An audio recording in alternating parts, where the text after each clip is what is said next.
Barak Yahweh, Barak Yahweh Shah, Yahweh Bahashim, Yahweh Shah, Bahashim, Kuhak Dash. All praises, honor, glory, love, respect, faith, and power, and trust, and all credit to my Heavenly Father, Yahweh, and my Heavenly Big Brother, Yahweh Shah. Thank you so much for what you've done, what you're doing, and what you're going to do. Double honors to the apostles and elders and bishops of GMS, Great Millstone, who I learned from, and all the men scattered all over the world, teaching this truth and none but the truth in the name, spirit, and the power of Yahweh Bashim Shah. Trying to put a spiritual bug in you Hebrew Israelites' ears, you so-called blacks, Latinos, Hispanics, Native Americans, Middle Indians, and you speckled birds. And what is a speckled bird? That'd be a Hebrew Israelite that look like some of the heathen nations, like, for example, a Hebrew Israelite that look like a so-called white person or so-called Chinese person, etc., etc.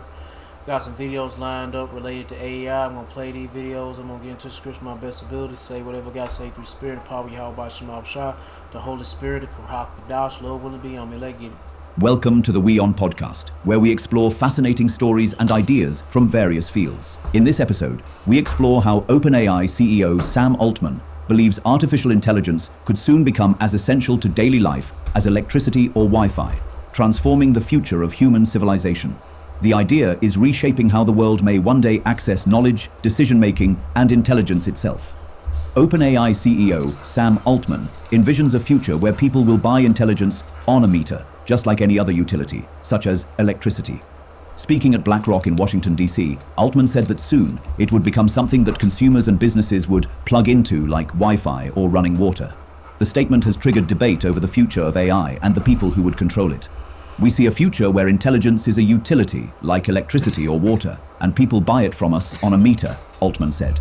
His statement and the use of the word us paint a scary picture where specific people would be in control of a utility that would be in huge demand. Artificial intelligence is being pushed across industries globally, with people like Altman, Elon Musk, and Jensen Huang strongly advocating for its use.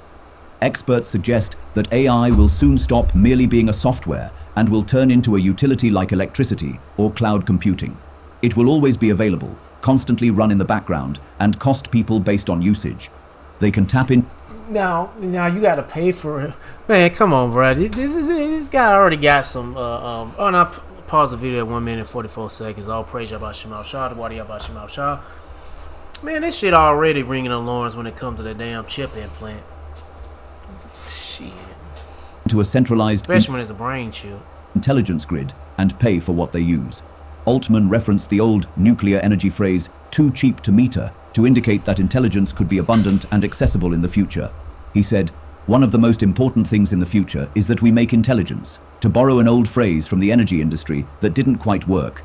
So using AI is going to be like a utility you got to pay for.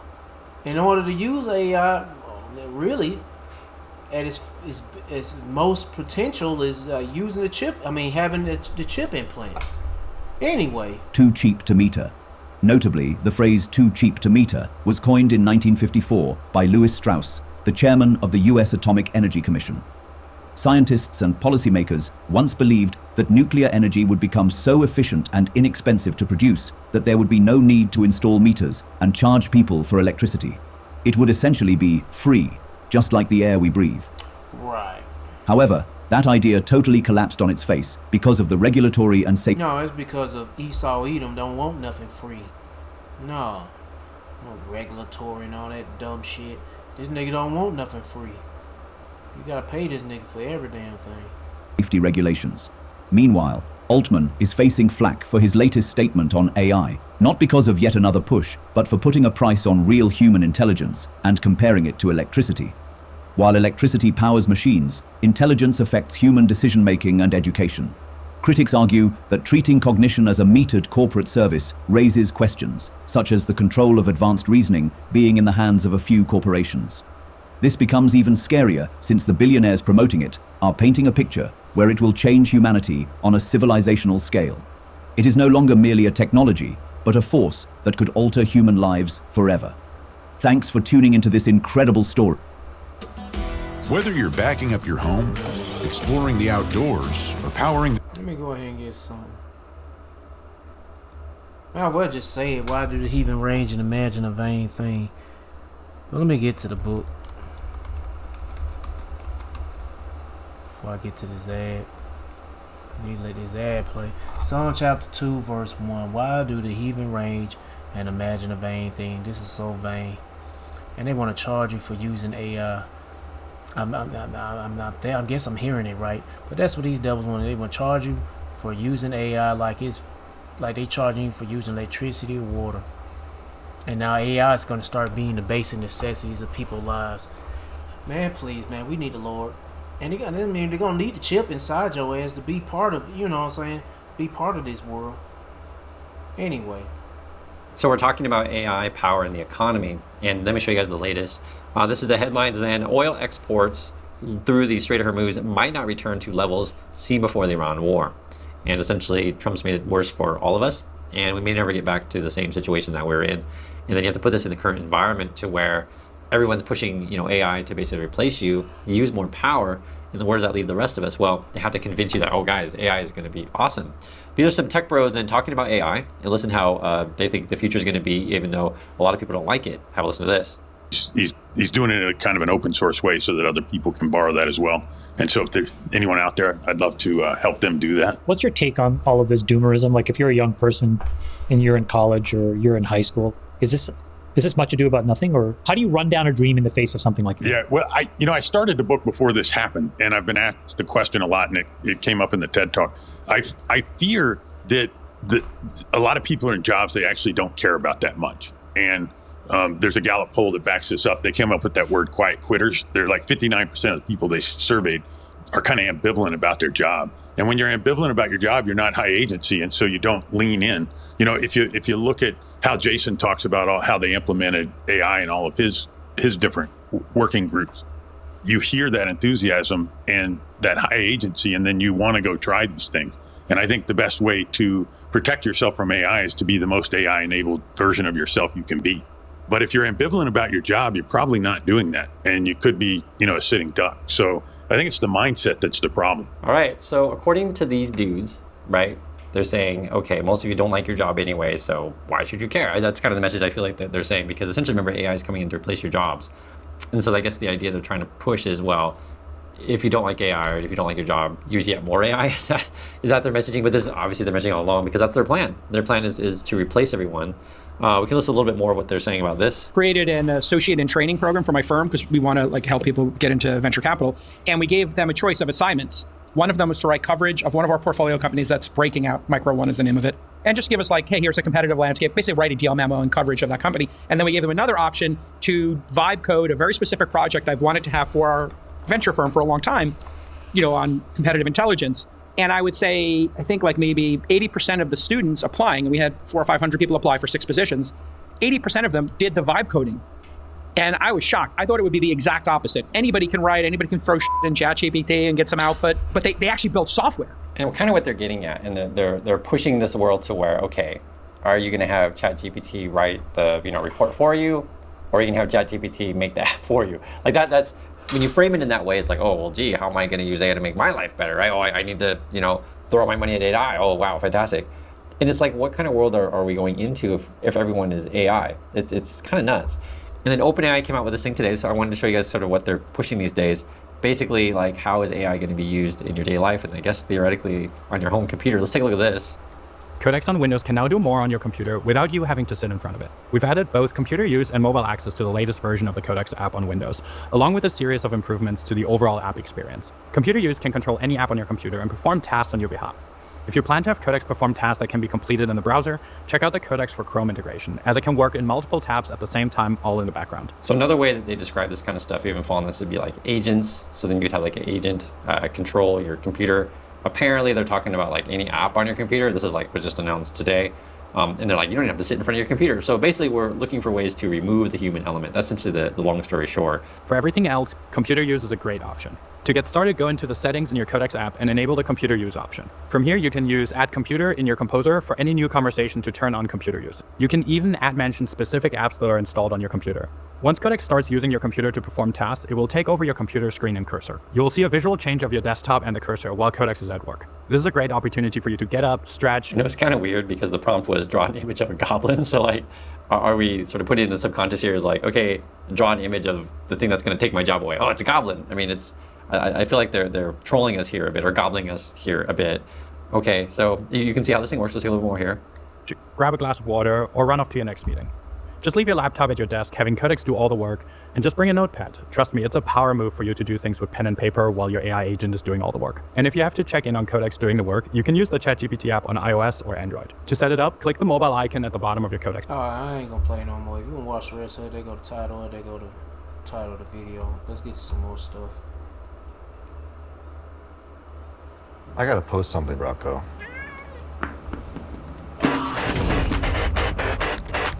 The company has reportedly racked up an AI bill of nearly about $500 million in just 1 month after failing to put spending limits on employee access to Anthropic's Claude platform. The incident is now being described as one of the most expensive IT governance failures linked to artificial intelligence. According to a report by Axios, the company gave its employees unrestricted access to Claude without any spending caps, usage limits, or real-time. Yeah, they got money to burn. Shit, it ain't no big deal. And hell, it's gonna cost them a lot of money. It was the AI bill. I guess it's something to do with electricity. What they gotta do is just, if they need more power, I was watching one brother video, and he was talking about something, and it was like, if they need more power, all they gotta do is kill more people, because they already got the agenda of depopulating the population. So I mean, in order to get enough power to power AI, and especially these data centers, just start depopulating people in a great mass way, you know? Anyway. Monitoring systems. And the employees reportedly used the platform for advanced... Well, of course, don't wipe everybody out, because, you know, what is it, the Georgia Guidestone? They're talking about the Georgia Guidestone have maintained or sustained an amount of 500 million people around the world, and that should be enough. Well, anyway. Coding tasks, including agentic overflows that could run multiple steps without human intervention. And these systems relied on long context prompts where large amounts of text are processed in a single query. Since AI platforms charge users through tokens, the high volume tasks quickly caused costs to spike. The company reportedly had no alerts or dashboards in place to flag the rising expenses in real time. The report highlights a growing problem across the tech industry where aggressive AI deployment is leading to massive operational costs. Microsoft recently cancelled some internal Claude code licenses after engineers were spending anywhere from $500 and $2,000 per month on the tool. Uber also reportedly exhausted its entire 2026 AI budget by just April. This raised questions about whether the current AI spending levels are even sustainable. Companies are now introducing real-time dashboards and spending alerts to track how employees use AI tools. At the same time, some firms are pushing staff to increase AI usage inside the workplace. Token costs for running AI agents are now exceeding what they were paying the employees they fired. 2. Boom! So it turns out AI not cheap. It actually costs more than they were spending on human beings. Hey, let's bring in our guest, Garland Nixon, veteran radio talk show host and political analyst based in Washington, D.C., known for his focus on U.S. foreign policy and anti-imperialist movements. He's a retired law enforcement major with over 20 years of service. He transitioned to full-time journalism after teaching criminal justice and has appeared regularly on Fox News and NPR. He currently hosts News Views on WPFW 89.3 FM in D.C. Welcome to the show, Garland Nixon. Hey, Garland. Hey, man. Great to be on my favorite show, Jimmy. Thanks for saying that. I appreciate it. This is your first time on the show. I can't believe it. No, I was on, one of the times that I got thrown off of Twitter. Back when it was Twitter, I got thrown off of Twitter. Oh, okay. The first time I got thrown off, I think. It might have been the second. Okay. Probably the first. I remember this dude. He got a channel. I think he speaks another language. I don't know exactly where he is. Somewhere in Africa. I don't know. Because he got like I remember I was watching a video of him, but he was speaking, I guess he was speaking another language. And plus he had the auto-dub AI shit going on. But anyway, yeah, I guess whatever this flag is, that's where he at right now. I don't know. Okay, but you're back on, right? Yeah, nominally. Well, I don't know. I have 2 accounts that I pay for, but I can only access one of them. So they're both verified with a blue check mark. So I think I'm special. Oh, okay. Well, I don't know if you know, but AI is not working out for the elites, right? So, Steph, can you turn the TV a little bit more towards me? Yeah, you got the screen. So, Sir Eskenar says CEOs are quietly realizing the AI replacement plan has a problem. 2 problems, actually. BlackRock's Larry Fink tells Americans they will be forced to invest trillions into AI. Remember, we just covered that story yesterday. Okay. So they're going to take your 401k money. Oh, yeah, that's right.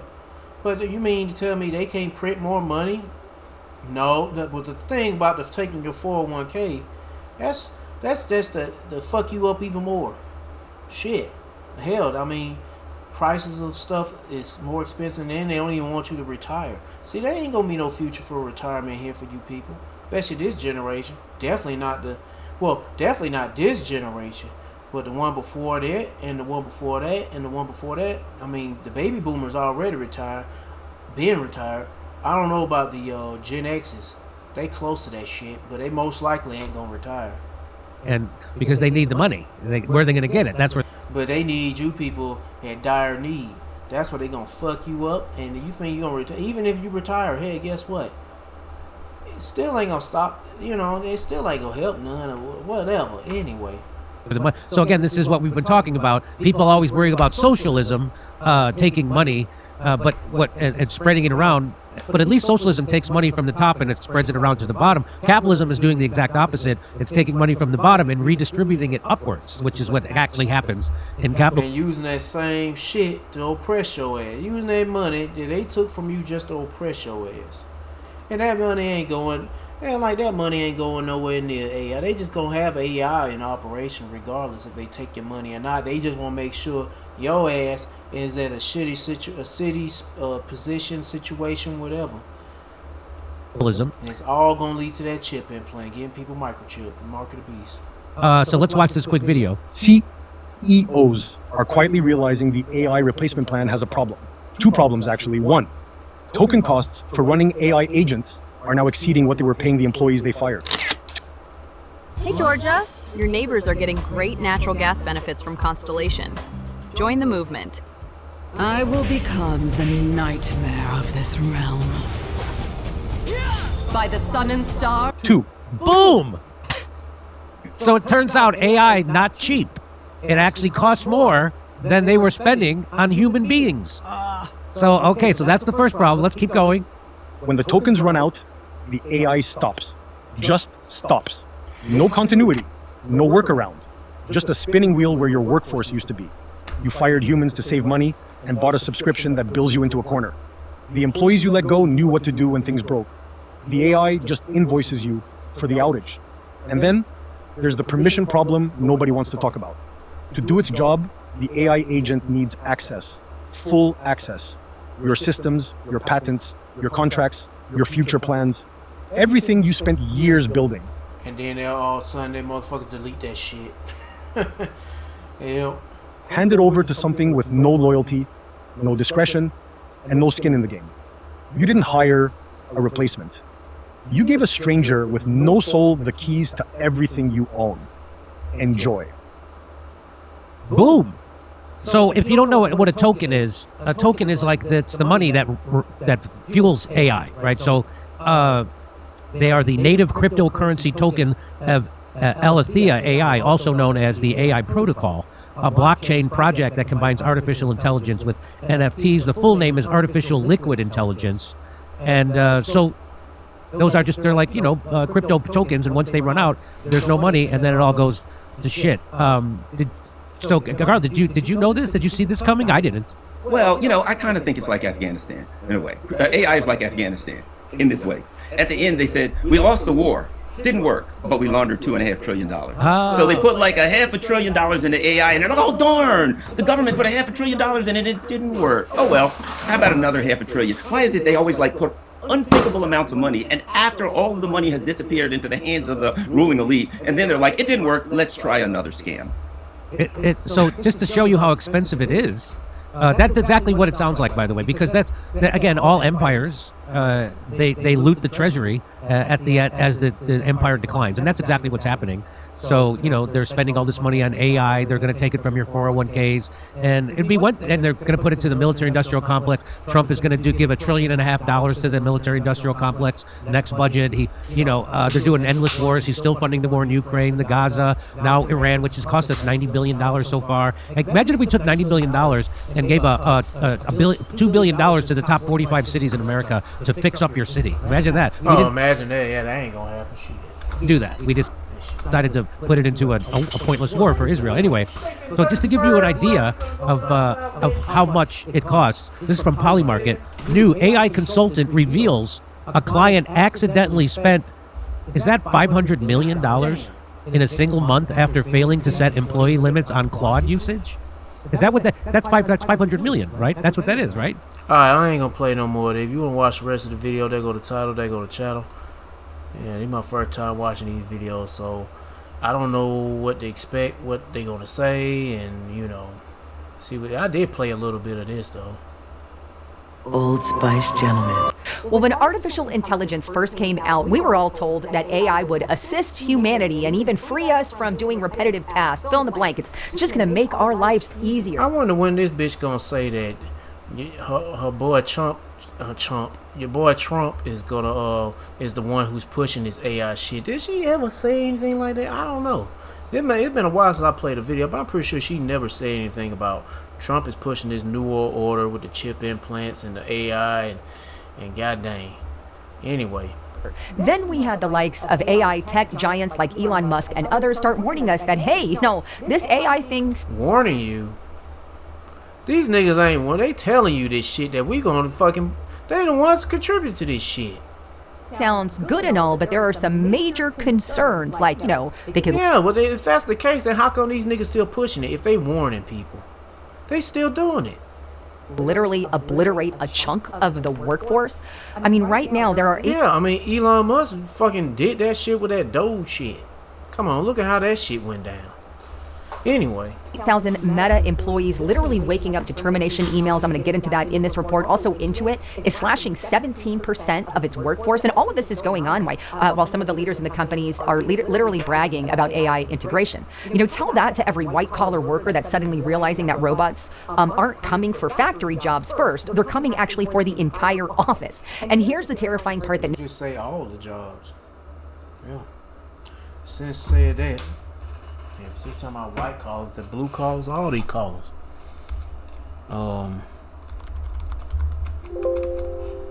Isaiah chapter 19, verse 15. Neither shall there be any work for Egypt, talking about America, which the head or tail, branch or rust may do. So they talking about from the high-paying jobs, your white-collar jobs, to the low-paying jobs, or blue-collar jobs. They all gonna be affected. Not just in America, Babylon Great, but all over the world. But anyway. Nobody wants to admit. The people building these actual AI systems are openly warning you and I that this is only the beginning. It's the start of something big. They warning, yeah, but guess what? Don't forget, they're the cause of this shit. Big happening. In fact, so it's not like they doing a good thing for you just because they warning you. They telling you, hey, we about to fuck your lives up. Get ready for it. Sachs is now saying that AI could impact like 300 million jobs globally. And Microsoft's AI chief also says that the most important based professional work could be automated within literally 18 months. This is not some kind of science fiction anymore. This is the opening act of the biggest labor reset in our history. And today I'm going to ask the question that really nobody in Washington is asking. And that's what happens when the middle class becomes obsolete. And worse, what happens when these AI... It is already obsolete. It's been obsolete since COVID came around. That shit been gone. Middle class is gone. It's finished for me too. No more. I don't know any I don't know how to speak any other foreign language to say it's done, it's finished, it's through. But anyway, it is. AI starts replacing the people who thought they were too educated to be replaced. Because in reality, the Great Purge may have already begun, right? And I think we're already there. Now, before I get into this report, I want to remind you guys, please make sure you hit that sub button and subscribe. And by the way, go on my channel and check my videos because I post one every single day, folks. And they're not sending out the notifications, so please check there. Or you can even subscribe to my second channel, Lisa Report. I'll leave a link in the description box below that you guys can check that out as well. And ultimately, RestrictedRepublic.com. This is my baby. If you guys are not there, you're completely missing out. Subscribe to Restricted Republic today. All right. So with that, let's start with Goldman Sachs and their report and what that has to say. Take a look at this. Again, this is on GoldmanSachs.com. How will AI affect the U.S. labor market? And here's what they state. Labor markets all over the world are on the cusp of being influenced heavily by AI, which promises to boost productivity and help fill in gaps in the job market, which was coincidentally what they all told us. The effect of AI is already being felt in particular niches of our economy, says Joseph Briggs, who co-leads the global economics team in Goldman Sachs Research. You see AI's impact in the tech sector, where the employment share as a proportion of the whole economy has grown below the long-term trend, he says. But how will it impact our jobs? In Briggs's base case, the timeline for firms to adopt AI on a wide scale is around 10 years. That is 6 to 7% of the workers to be displaced during that transition period. The question, he says, is how quickly will this transition occur? If it takes place over a decade, Goldman Sachs Research expects to see a 0.6% point increase in unemployment rate. But if it's more front-loaded, the impacts on the economy are much larger. And that is the one question that a lot of people are not focusing on that we should. But going forward, Briggs expects AI to have a much larger impact on labor globally. Around 300 million jobs are exposed to AI automation in the U.S. and could potentially be automated and account for 25% of all work hours. That is massive. In other words, 300 million people around the globe are at risk of losing their jobs. And you can see some of the jobs they listed here: office, legal, architecture, business, community, computer, healthcare support, arts, food preparation, transportation, consultation. So all of the different kind of industries are there in that map. But literally 300 million jobs globally exposed to automation from AI. That's not a disruption. That's a freaking civilization level restructuring. And notice something fascinating, right? The people who are warning you are not considering. Hey, but all them jobs, they getting people out.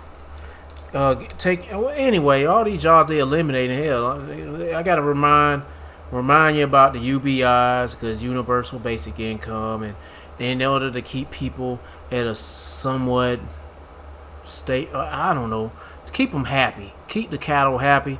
Give them that, but then in order to give them that, or in order for these people to have something like that, they got to take the chip and play. I just want to throw that out there. Yeah. Theorists. Because that's what's gonna. Hey, that's gonna be your way of receiving certain things, your ticket of receiving things in Esau society.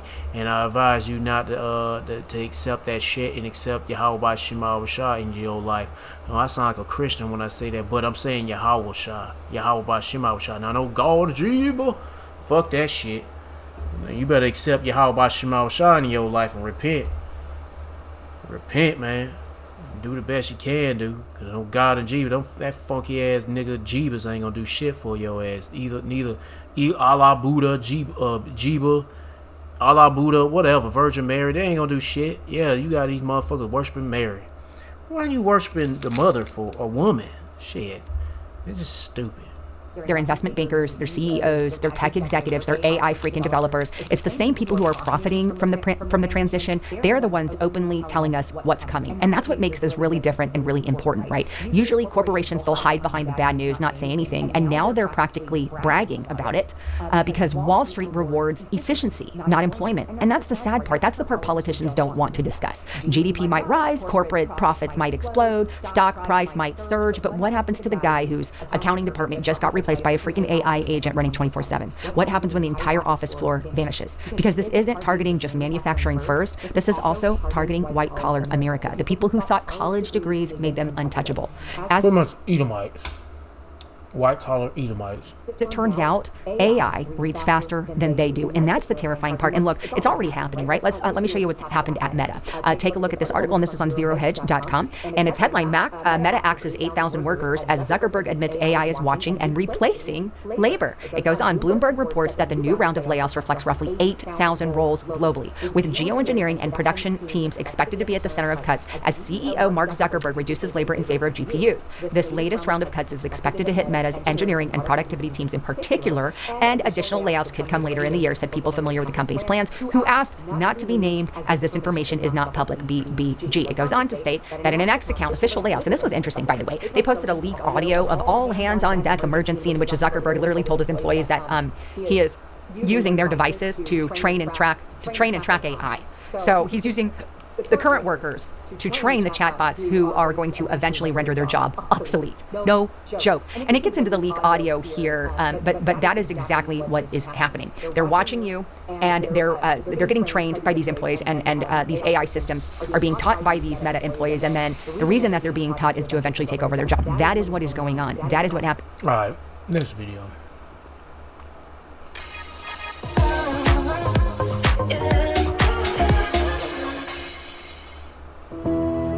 At Piedmont, So get this, Larry Fink, you know who Larry Fink is. He's the guy, he's the boss of everybody. He was a failure at first, but I blame the computer. It was a computer error, I always said, for old Larry. so he bankrupted his first company, then he invented BlackRock, and he's such a criminal, he now runs the world. So those are the people who run the world, criminals. And so... Yeah, they're all Edomites. Listen to what he says. You are going to be financing these data centers. Even though I just showed you You don't need them. that we don't need them because NVIDIA has invented a tiny computer that does the work of a giant data center. They're going to charge the Tesla. Really? Well, robot cops, don't worry. We have a use for them, Jimmy. It's not for AI. It's going to be for the robot police of you in your golden prison. Here we go. Well, let's listen. If we can get more and more Americans to think about growing with the United States, we will have more than enough money to invest in this infrastructure. What? So when he says we have to convince Americans to grow with the United States, he means we have to convince them to give us their money, okay, their retirement, the money that they have in their 401ks, so that we can then put it into these data centers. That's what he means by growing with the United States. They say the United States. Yeah, it's the rest. He doesn't say, you mean us, our private companies. Okay. If we can get more and more Americans to think about growing with the United States, we will have more than enough money to invest in this infrastructure. But as the governor was talking about, the need for electrons is growing every day. Some of these, if we're going to be the leader in technology, which we are, if we are going to be the leader in AI, which we presently are, it's just going to require trillions of dollars of investments. And if we don't invest in it, China will be the global leader in this. I am so... I am so... I hope China wins, dickhead. So he's inadvertently telling us to move to China to save our incomes. It sounds exactly like what he's saying. That's exactly what I was thinking just before he said that. That is exactly what it feels like. I'm going to have to flee to China? Are you kidding me? And so to me, it's not whether. This is a must. And if you think about how that translates, it translates into a more dynamic economy. We need the United States economy to grow at over 2%. We need the U.S. economy to grow at 3%, especially with the growing deficits the federal government has. And so much of this money, not just the private, is going to be coming from the private sector, from savings accounts, from pension accounts, from insurance companies, and on and on and on. Gee, maybe you shouldn't have sterilized like half the population with your various boosters and gender studies and what have you. So he just said that they're going to take it from your retirement accounts and your savings accounts. And as George Carlin said, they're coming for your Social Security. Mandatory investment. Boy, that sounds like, I don't even know communism had a term like that, right? Yeah. Call it that. The whole world is in need of improving the infrastructure. So we are collectively being robbed by a guy named Fink. Who saw that coming? Let that sink in. It's brought to us by people who don't want people to have any water. Do you really think they're not capable of this as well? So... Something happened to me a couple of days ago, and now I know things. 만나요? 전에도 이런 적 있어요? Since when do you speak Korean? Catherine Austin Fitz, friend of the show, she breaks this down for us. Ready? She says, you don't hold the asset. You hold a claim. So you don't actually own your 401k. This is how I'm reading it. You hold a claim. Most people's 401ks and pensions and brokerage accounts aren't held in their name. They're held in street name at DTCC Seed & Company. That means you're a beneficial owner with a contract claim, not the legal owner of the stock or the bond. Fink isn't asking you to buy data centers directly. He's reallocating the securities already pledged inside that system. The collateral is being repurposed. The Great Taking shows how securities held in custody have been I don't even know how to say that word. Rehypothecated and pledged up the chain to support derivatives, repo, and central bank operations. Now that same collateral pool is being redirected into strategic infrastructure, AI, energy, digital grids. It's the same plumbing, new destination. The secured creditors at the top still have first claim if there's a crisis. Wait, there's more. Mandatory, so mandatory means the choice is being removed. I have spent 30 years documenting how the system shifts from free markets to controlled ledger. When the investment becomes mandatory, it's not markets allocating capital, it's the policy using your pensions as the funding mechanism. The risk and the loss stay with you. The upside and control go to the entities building and operating the grid. This is why control of the ledger, it's kind of like how when the banks turned commercial banking into casino hopping, and they did the derivatives and... Anyway, we talked about this in the other video. I wasn't expecting them because there was the other video. I think it was this one. It was a day ago. It's the same stuff. Anyway, next video. Let's now talk about artificial intelligence, which is reshaping workplaces across the world, of course in America as well. A new study suggesting that millions of workers could soon face major changes to the way they earn a living. While at the same time, memory chips are driving a historic stock rally across the Wall Street, sending shares of tech companies soaring. A framework published by OpenAI offers a preview of how AI could actually affect the US labor market in the near term. While the analysis shows that nearly half of all jobs, around 46%, are likely to experience little immediate impact from AI adoption, the study also indicating that change is coming for a large section of the workforce. Around 24% of the jobs could undergo significant reorganization as AI takes over certain tasks while workers shift their focus to others. More notably, OpenAI's research places roughly 1 in 5 jobs, or 18%, in the high-risk category for automation. At the same time, only about 12% of the jobs could see growth as AI lowers costs, boosts productivity, and expands the demand for specific services.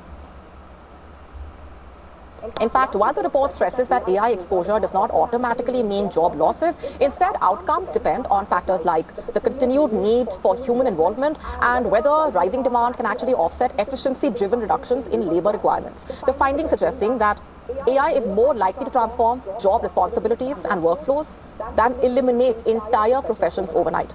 At the same time, a Bank of America report is also sounding the alarm on AI and its impact on global employment. The report says 24% of the jobs worldwide, or roughly around 838 million positions, are exposed to generative AI. And that's not a distant threat. It's happening right now. According to the report, high-income countries face the greatest risk. Around 33% of their workforce is exposed. And for around 6% of the roles, the exposure is at its highest level. By contrast, low-income countries face far less disruption, their exposure sitting at 11%, roughly 1/3 of what the wealthier nations are seeing. Even as workers and countries weigh the risks, investors are betting heavily on AI's future. According to Dow Jones market data, chip stocks helped drive the S&P 500 up 16% across April and May.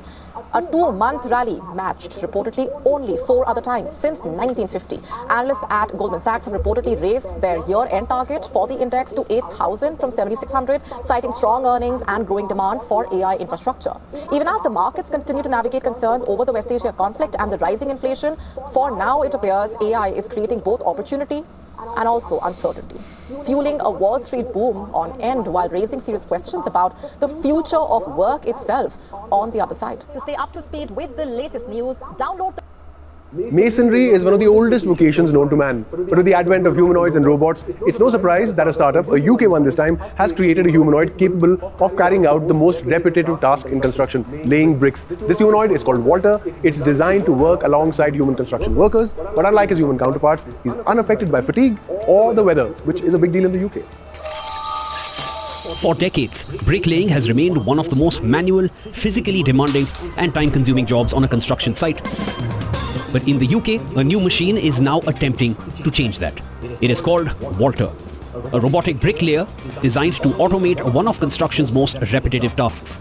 The system comes as Britain's construction industry faces a growing shortage of skilled bricklayers, with many experienced workers approaching retirement age. When I did the survey, the average age of bricklayer in UK is 46 years, which means and nobody's learning it. So in 20 years' time, who is going to build the houses if you need a bricklayer? The goal is not to replace human builders, but to support them, speeding up construction while reducing physical strain on the site. The robot works by lifting, positioning, and placing bricks with high precision using specially designed robot-ready materials. This robot does 5 bricklayers and 1 laborer in 1 hour, operated by 1 Pretty sure he a small header. man. It works in all weathers, doesn't need scaffolding. It uses a glue, so there is no cement. And as you know, mortar, as you know, cement is the biggest polluter of Earth. 6% of CO2 comes out of manufacturing cement and using cement on a building site. Each brick. Oh, using glue. I mean, what is the glue made out of? contains grooves that allow the machine to grip and position it accurately during construction. The system can build walls at a rate of around 10 square meters per hour while maintaining a tolerance of just a few millimeters. The level of precision of this robot is comparable to some of the best human bricklayers. The robot is also capable of working in rain, wind, and extreme temperatures, conditions that often slow down construction work. In some projects, it has even been used to build walls. Shit gonna be taking Issachar jobs, bro. Shit, yeah. You know, like pretty much you say you Israelites, period. You be always seeing Issachar be out there, and you gonna have some Southern Kingdom out there. I seen one Southern Kingdom Jake down there laying some bricks down. You don't see a lot of them doing it. But most time it be Northern Kingdom doing it, cause they be building all the houses. But hey, y'all got some competition. It don't fucking matter anyway. Competition now. This bitch is almost over with. Fuck this damn world. More than 3 meters high without scaffolding. We've got now 30 robots, but we are ordering another 100. The future is going to be in robots because it's fast, it's safe, no scaffolding, and all the bricklayers love it because of it. And it takes 5 days to train somebody to operate the robot. It takes 3 years to teach a bricklayer. The technology is built around a semi-automated system where human workers still prepare materials, handle site setup, and monitor the entire process. What you see today, a Yaskawa robot, which usually builds Mercedes, Porsches, Jaguars, but now it builds bricks walls. It's got all the plans in its head. It works by itself. All you need to do is supply him with the 2 pallets of bricks, and it just flies. The tolerance of the wall is 2 millimeters. To achieve that with a bricklayer, it's probably only 1% who is that good. Construction materials must be prepared in advance, and the first row of bricks must already be in place before the robot begins work. The machine is operated by a single person, yet its developers claim it can match the output of multiple bricklayers and a laborer working together. Construction robotics has long lagged behind factory automation, partly because building sites are far less predictable than assembly lines.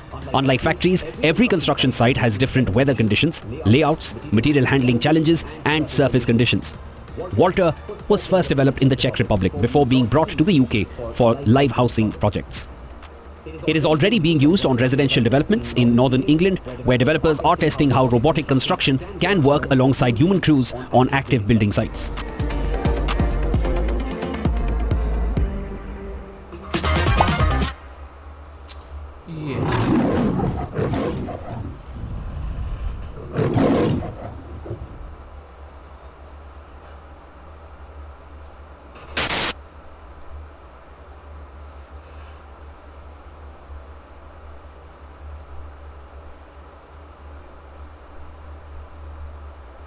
Yo, I'm on the other side of the screen, and that's all I can see is this a bunch of videos about AI taking jobs. I'm like, God dang, I don't want to play no more. I'm about damn near burnt out of those type of videos. There's so many of them. But anyway, Isaiah chapter 19 verse 15, neither shall there be any work for Egypt. Talking about America. I read this before where, hey, but it's happening. I'm reading it again, but it's happening. Which the head or tail, branch or rust may do. For your higher paid jobs or your lower paid jobs, it's all being taken away by you know what. And if it ain't being taken away by AI, then shit, they gonna take the job. Esau gonna take these jobs from you regardless, cause you want a bunch of poor ass critters that need a help, being desperate as hell. They be so desperate they have to take a chip implant to ease the pain. And shit, that's not gonna be needed for the elect of Israel. And I pray, and you better pray yourself that you don't be those people that fall, accept the damn chip implant. But anyway.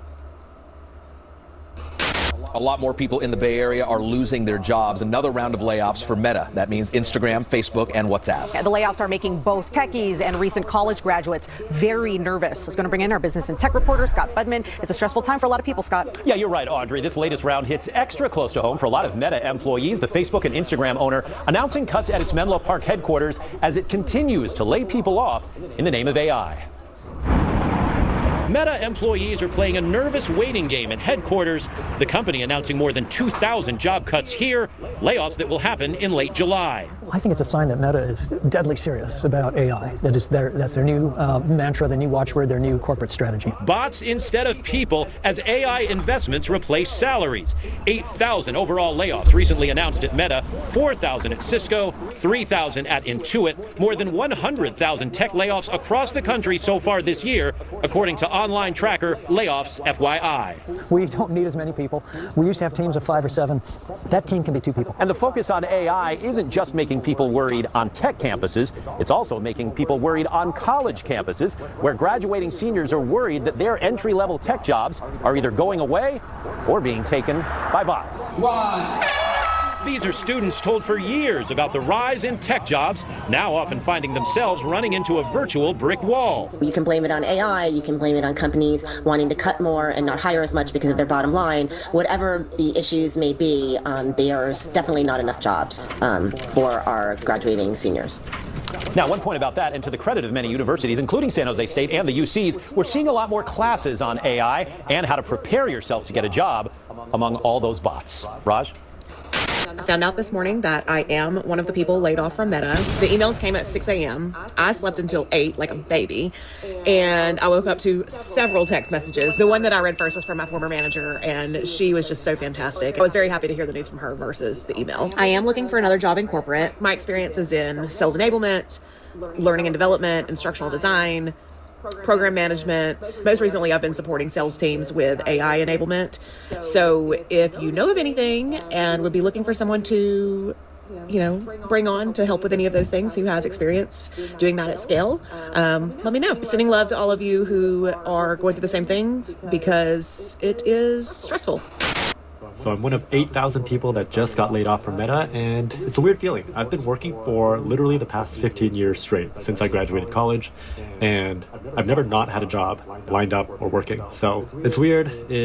I don't take it as any reflection of my abilities. Obviously, it's just full restructuring, mass layoffs. My team, my org happen to be less important to the company than others, so it is what it is. Job hunting feels like it's going to be overwhelming. Obviously, I have my specialties and my strengths in the field, but it's overwhelming because those interviews are not easy. There's a lot of case work you need to do. It takes a lot of practice. Obviously, I need to put together my stories for interviews. I need to get my resume together. I haven't done anything. So it's a bit overwhelming, and I've been feeling the anxiety. I have kids, family to raise, and a lot of costs, especially living in the California Bay Area. I think in this moment, I'm trying to not feel as overwhelmed. I'm trying to believe that I'll be able to figure it out, which logically I think I will, but emotionally it's very difficult to deal with the anxiety of it all. If anyone has other thoughts and advice on dealing with layoffs, hit me up, add to the comments.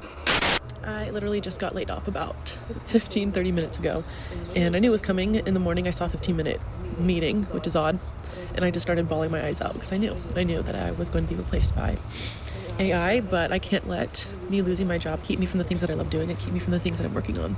And I love being able to show up on here and share candidly or courageously the things that I'm thinking and feeling. And I will not allow something like a rug being pulled out from under my feet keep me from sharing authentically and vulnerably.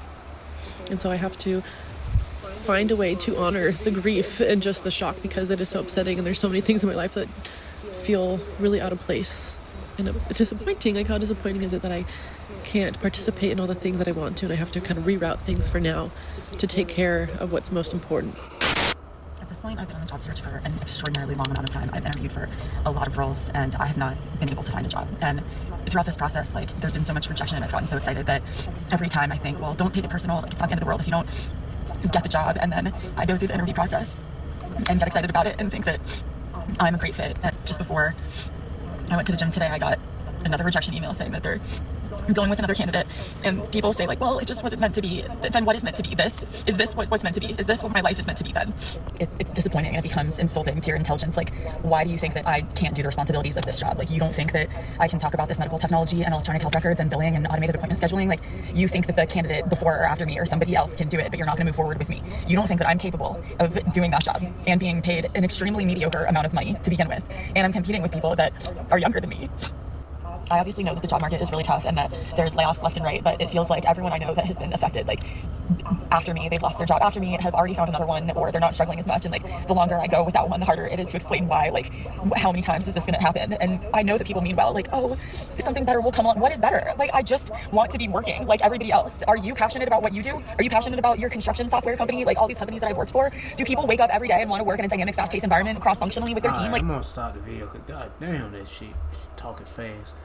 But hey man, this is causing a lot of problems for everyday people, even Americans. So I'm just gonna say America, but this is gonna affect a lot of people in the world. I mean, it is already affecting a lot of people in the world.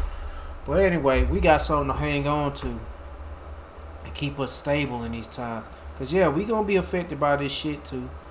If it ain't, I mean, we're gonna be affected by all of it. Hell yeah, especially when they implement that chip implant, because that's what they ultimately want. The chip implant and you being Esau's bitch. Yep. But that's all I got, man. That's all I got. But anyway, seek Yahweh Shema Shah by seeking his prophets and take heed what to say and try to build a spiritual mental relationship with Yahweh Shema Shah by praying Yahweh Shema Shah, praising Yahweh Shema Shah, worshiping Yahweh Shema Shah, fearing Yahweh Shema Shah, and repenting to Yahweh Shema Shah. To all the men out there pushing this truth for nothing but the truth, in the name, spirit, and the power of Yahweh Shema Shah. Keep on preach, keep on teach, keep your faith and trust on Yahweh Shema Shah. Stay humble. And for you few sisters out there taking heed, keep your faith and trust strong. Yahweh Shema Shah. Stay humble, stay in order with your man. If you ain't got no man, stay in order. Yahweh Shema Shah. Peace and bless to the hopeful elect, and all praises to Yahweh Bahashem, Yahweh Shah. Shalom.